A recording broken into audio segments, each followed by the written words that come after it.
Okay, I have no, I have to read it because it's here. um, it's called The Adventure of Mythic the Snake. Did you hear that? Yeah, we hear you.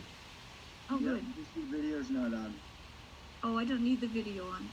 Okay, great. Can I go ahead? Please. Okay. Daughter and granddaughter, with no intention to purchase, went to a reptilian convention. They returned with a cage, an orange snake, and some mice in a bag which they fridged wrapped in plastic in ice.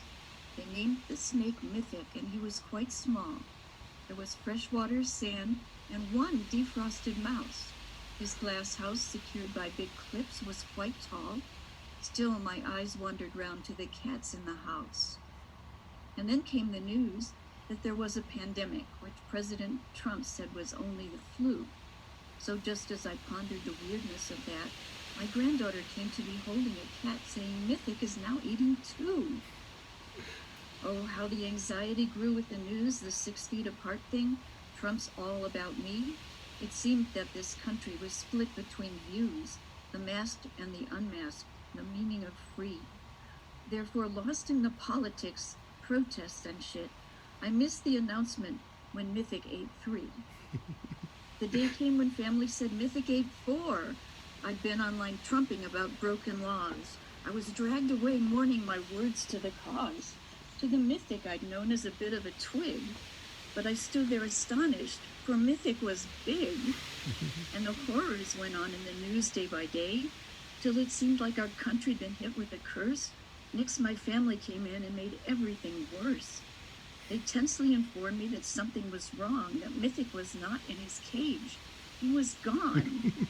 For many days following, I was uneasy. I checked out the tub and the sheets on the bed, the bookshelves, the cupboards, the closets, the plants, the shoes in the hall, and behind the TV. The thought of a cat getting him made me queasy. Then after 3 weeks, I assumed he was dead. I'd just about finished some work in the house when I saw our cat Mythic bent down to the floor. He was rigid, eyes large, reaching under the fridge. Quickly, all of our cats were behind a closed door, while my daughter worked swiftly defrosting a mouse. Well, Mythic was hungry and came toward that mouse, and he took a large bite of the head. Then my daughter, with tongs, clamped the bait's other end, and she picked him up while he was fed. So Mythic's adventure is over at last. We're happy that he will survive. There are weights on the top of his habitat now, but he's outgrown the space pretty fast. In 3 days, his new cage will arrive. That's